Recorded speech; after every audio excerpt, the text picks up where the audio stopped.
Looking at the Honorable Minister's statement and looking at the budget, I think that our government does not love this country.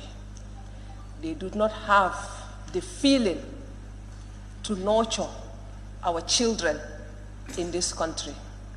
Honorable Speaker, $6 billion in salaries alone, not in administrative cost.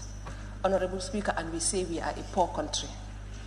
Honorable Speaker, the median age in this country is 19 years old. We should consider the life and the livelihood of our children. We should be investing in education. We should be investing in health rather than paying ourselves, feeding ourselves out of the poor people of this country. I will start with this August Assembly, Honorable Speaker. Honorable Speaker, to see the salary of the Honorable Speaker increased from 658 million to 658,000 to 1,560,000, I feel ashamed to call myself an honorable member. Honorable Speaker, I gave myself for service. I did not give myself for the poor people to feed me and my family. Honorable Speaker, when I saw this, I felt embarrassed. I did not want to come to this budget session because I said to myself, there is no need, because we are just sharing the cake in our pockets, going home, feeding ourselves. Not only that, but to see the responsibility allowance, the residential allowance, the roving allowance, and all those for the representatives of the people. It is embarrassing for me to go back to my poor constituency and tell them that the meager resources of this country, I am paid that much at your expense.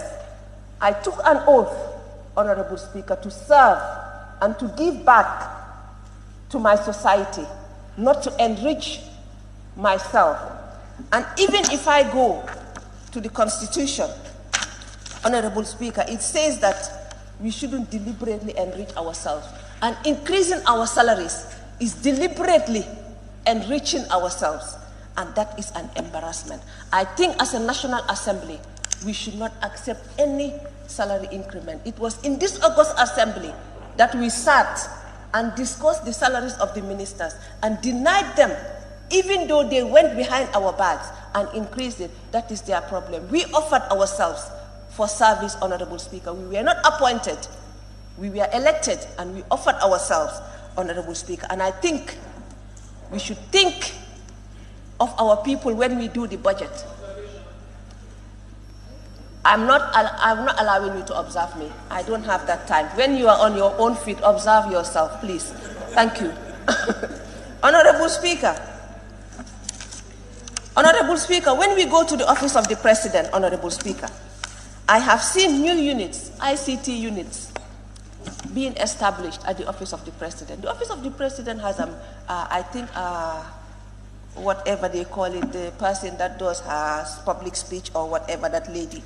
Why would he need an order ICT? Why would the Honorable, His Excellency want 6 advisors?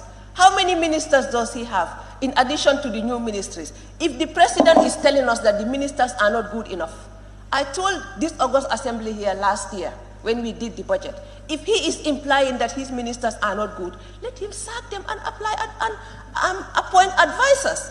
The ministers, according to our constitution, should be competent enough to advise him on any policy under their ministries. And if they are not good enough, and if that is what he's implying, that they are not good enough, let him sack them and appoint advisors in their place. But as a poor country, we cannot be paying ministers and be paying advisors and be paying deputy advisors. Come on, we are a poor country. Instead of thinking of ourselves, 6 billion in emoluments alone. Come on. Honorable Speaker, I think we should think of the Gambian people, not our pockets. We say that when you are a politician, your skin starts shining. And I'm starting to believe it.